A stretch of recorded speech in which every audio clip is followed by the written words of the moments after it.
komunikasi yang lebih baik, dan tentu implementasi program yang lebih baik juga secara menyeluruh untuk tim nasional. Dan Coach Sintayong sudah menerima ya surat menyuratnya. Nanti tentu ada proses yang berikutnya mengenai hubungan kita yang sudah berakhir. Dan saya mengucapkan sekali lagi terima kasih. Terima kasih Anda masih bersama kami di Kompas Petang. Saya Cynthia Rompas. Saudara pemain timnas Jay Itzes berkomentar atas pencopotan Sintayong sebagai pelatih timnas. Melalui akun Instagramnya, Jay Itzes menyampaikan kata-kata perpisahan kepada Sintayong beberapa saat setelah Erick Thohir mengumumkan pencopotan STY. Jay Itzes menyinggung soal sejarah yang pernah ditorehkan STY selama bergabung bersama timnas Indonesia. Jay Itzes beberapa kali dipercaya sebagai kapten laga kualifikasi Piala Dunia. Dalam tulisannya, Jay Itzes menyampaikan, "Coach, terima kasih atas kenangan yang kita buat bersama timnas. Kita menulis sejarah bersama dan saya menghargai setiap momen yang kita lewati. Meski ini dunia yang keras, saya percaya federasi akan selalu mengambil keputusan berdasarkan apa yang terbaik untuk negara. Mari kita semua bersatu dan berjuang untuk mimpi kita. Kita Garuda." Dalam unggahan Instagram PSSI soal konferensi pers pemberhentian Sintayong, anak STY Shin Jae-won menuliskan komentar kekecewaannya melalui kolom komen. Shin Jae-won bilang dia telah menempatkan Indonesia sampai ke posisi ini dan begini cara Anda memperlakukannya. Kerja bagus PSSI, kalian akan menyesali keputusan yang diambil. Sejumlah warga menyayangkan keputusan PSSI memberhentikan pelatih timnas Sintayong. Banyak yang menilai STY sudah cukup baik menangani timnas saat ini. Menurut saya kalau emang mau diganti pelatih harus yang lebih bagus sih dari STY. Soalnya kan di bawah STY juga kita bisa masuk Piala Dunia kan kualifikasi. Walaupun masih ronde 3. Dan kalau bisa kita harus cari yang lebih bagus sih dari itu. Ya, untuk pemecatan STY sih sangat disayangkan sih sebenarnya karena kinerja STY dari pelatih yang sebelumnya ini bagusan STY sih menurut saya, jadi kayak kurang benar aja lah kalau ngeluarin si STY ini. Jadi sayang sih emang kalau kayak gitu. Di akun pribadi Justin Hubner @JustinHubners5 menyampaikan rasa bersyukur atas semua yang dicapai bersama pelatih Sintayong. Anda membawa saya dan Indonesia ke tingkat yang lebih tinggi. Ia berucap, saya sangat berterima kasih atas kepercayaan Anda pada saya dan semua kesempatan yang Anda berikan kepada saya. Saya akan selalu ingat betapa pentingnya Anda untuk karir saya sejauh ini dan saya akan selalu berbicara positif tentang Anda. Saya sangat menghormati Anda. Anda adalah seorang petarung dan pemenang sejati seperti saya. Terima kasih pelatih. Saudara, PSSI resmi memberhentikan pelatih timnas Sintayong. Masalah komunikasi jadi salah satu alasannya. Siapa yang cocok menjadi pelatih timnas nanti? Kami akan membahasnya bersama dua pengamat sepak bola. Sudah ada Bung Roni Pangemanan dan juga Bung Wesley Hutagalung. Selamat petang Bung Ropan, Bung Wesley, terima kasih sudah bersama kami di Kompas Petang. Bung Ropan, kalau Anda sebelumnya sempat bilang ini merupakan hal biasa, apakah pengumuman ini cukup mengejutkan karena diambil saat timnas sedang berjuang ke Piala Dunia di tengah-tengah perjuangannya? Iya, kalau bilang mengejutkan memang karena tidak ada yang menduga ya, karena ini kita lagi mempersiapkan 4 pertandingan di 2025 menghadapi Australia, Bahrain, Cina dan Jepang. Tapi tetap kita juga harus bisa menghargai apa yang diinginkan oleh federasi. Tentunya federasi ingin yang lebih baik. Meskipun kita juga bisa melihat bagaimana prestasi demi prestasi yang sudah dibuat oleh Sintayong paling tidak di 1 tahun terakhir ya, dengan sejumlah agenda yang luar biasa dilewati. Tapi mungkin ini ada kajian-kajian khusus sehingga ada keputusan yang saya pikir tidak terlalu populer yang diambil oleh PSSI. Karena kenapa? PSSI harus membayar ini dengan sangat mahal ketika harus memberhentikan STY karena harus menyiapkan puluhan miliar untuk kompensasi beliau ya sampai 2027 karena kontrak sudah diteken. Ya itu yang menjadi masalah kalau kedepannya nanti tidak lebih bagus dari apa yang dihasilkan STY sejauh ini, tentunya akan menjadi perhatian publik juga untuk bisa melihat bahwa ini yang salah karena Anda menggantikan Sintayong ternyata tidak lebih bagus dari Sintayong. Kemudian kita kalah demi kalah lawan Australia misalnya, itu kejadian akan berdampak terhadap pukulan buat PSSI. Ya itu yang dirasakan. Tapi kok PSSI ingin mencari aman. Kalau ingin mencari aman sebenarnya biar aja dengan STY ke depan aja, terus aja sampai selesai, itu pasti akan aman. Tenang-tenang aja PSSI, nggak ada akan masalah, riak-riak tidak akan banyak muncul reaksi. Tapi ini kan suatu pengambilan keputusan yang mungkin mengagetkan semua orang ya untuk bisa karena ini kita lagi sedang bagus-bagusnya begitu Mbak. Bung Wesley, kalau dibilang ini kan keputusan yang memang dikatakan sangat beresiko, apakah keputusan ini bisa meyakinkan publik yang juga ada pro dan kontra saat ini untuk membawa timnas Indonesia lebih baik lagi? Betul, yang dikatakan oleh Bung Ropan, ini sebuah keputusan yang mengejutkan kita, tapi saya menyoroti soal aspek manajemen risiko, Mbak Cynthia. Setiap keputusan ada risikonya, kenapa diambil menjelang pertarungan melawan Australia di kandang lawan, dan tanggal 20 tanggal 25 kita menjamu Bahrain, tidak ada pilihan selain harus mendapatkan poin di situ. Nah, keputusan memecat Sintayong dengan segala kompensasinya yang dikontrak sampai 2027 tadi, itu pasti sudah punya pertimbangan matang.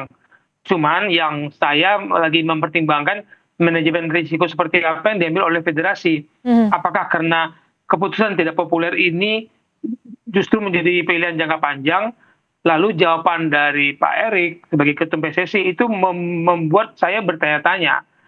Kan yang dipermasalahkan soal komunikasi. Kita tahu sudah beberapa tahun ya, 5 tahun STY bersama kita tidak bisa bahasa Indonesia. Penerjemahnya itu hanya mengerti bahasa Korea dan bahasa Indonesia. Sehingga ketika banyak pemain diaspora datang, harus ada penerjemah baru lagi bahasa Korea dan bahasa Inggris. Anda bayangkan 15 menit masa istirahat kalau pertandingan itu diterjemahkan ke dalam berapa bahasa, itu pasti makan waktu. Lalu soal aspek komunikasi strategi yang saya sorot adalah apakah benar strategi pelatih itu harus disepakati oleh pemain sehingga diambil keputusan. Ini kan menjadi pertanyaan. Bukankah strategi game plan, strategi dan taktik itu adalah diatur oleh tim pelatih. Nah, kalau para pemain yang katanya berbasis Eropa ini tidak cocok, tidak dapat memahami dan mengajak diskusi Sintayong dan Sintayong tidak mau menerima, jelas ada sebuah pilihan bagi Erick Thohir sebagai ketum PSSI karena program naturalisasi, program diaspora ini kan membutuhkan biaya mahal secara politik maupun biaya ini. Dan kalau tidak cocok dengan pelatih yang diusung dengan program naturalisasi ini, pasti harus ada keputusan. Karena ini pilihan Pak Erik dalam program naturalisasi dan diaspora. Bung Ropan, kalau ini kan sudah disebutkan oleh Pak Arya tadi bahwa Erick Thohir sudah menemui 3 calon pelatih yang akan menggantikan Sintayong. Menurut Anda, apakah penggantian dengan pelatih ini bisa menyesuaikan dengan cepat karena kita masih ada sisa 4 laga lagi? Ya, kalau bisa melihat ya pergantian pelatih di tengah jalan ini kan tidak ada jaminan juga apakah pelatih itu akan lebih baik dari pelatih sebelumnya. Tapi harapan tentunya dari semua orang bahwa ini akan bagus-bagus saja ke depan. Tapi kalau bisa melihat dengan penyesuaian, kalau diambil pelatih asal Belanda, ya mungkin akan cepat penyesuaiannya. Karena banyak pemain dari Belanda. Semua pemain-pemain diaspora itu adalah orang Belanda yang akhirnya pindah warga negara menjadi Indonesia. Jadi itu akan secara komunikasi itu akan jalan dengan baik.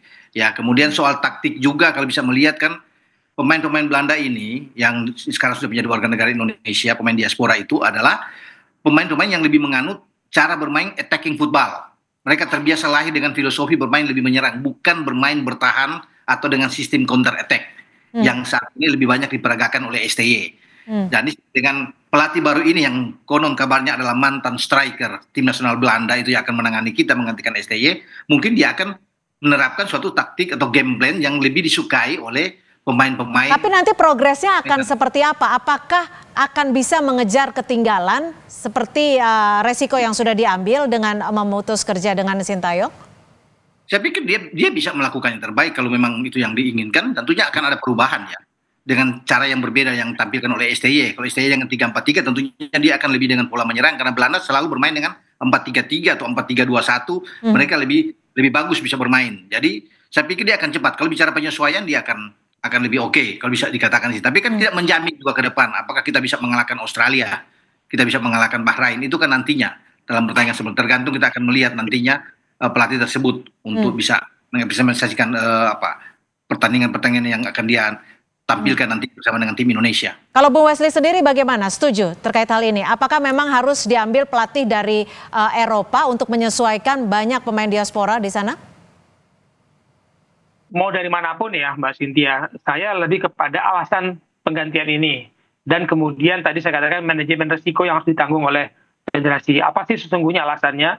Karena kalau alasan AFF jelas itu tidak boleh, karena dari awal kita tidak mau bicara soal prestasi dengan pemain muda kita. Tapi kalau yang kita dengar bahwa ketidakcocokan itu terjadi sebelum pertandingan melawan Cina dan hasilnya tidak baik, kemudian muncul riak-riak bahwa pemain tidak mendapatkan kesempatan berbicara, berdiskusi dengan pelatih, ada masalah.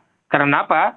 Satu pelatih melawan hampir semua pemain ini yang notabene inilah strategi Pak Erick Thohir sebagai ketua PSSI membangun tim nasional kan. Saat ini dia membangun sepak bola Indonesia lewat tim nasional dengan banyak melakukan naturalisasi, dan itu keputusan politik yang sangat mahal diambil dan harus dibenturkan dengan pelatih. Dia lebih memilih jumlah pemain yang diaspora dan strategi ini ketimbang dia mempertahankan pelatih. Jadi Anda menyetujui banyak orang yang mengatakan bahwa kekalahan dari Tiongkok ini menjadi dasar pemberhentian dari STY? Menurut saya itu adalah faktor utama, selain saya katakan pintu komunikasi yang tidak bisa berbahasa Indonesia, yang sulit menerima masukan dari berbagai pihak, dan nama dia yang lebih populer dibandingkan pengurus-pengurus PSSI kita yang juga mau populer, ya itu mungkin menjadi pilihan Mbak Cynthia. Bung Ropan, ini kan yang menjadi kendala disebut adalah ada 3 faktor, komunikasi, strategi, dan juga prestasi dari Sintayong sendiri. Apa yang menurut Anda dari ketiga faktor ini yang membuat STY diberhentikan di tengah-tengah kita sedang ingin meraih lolos Piala Dunia?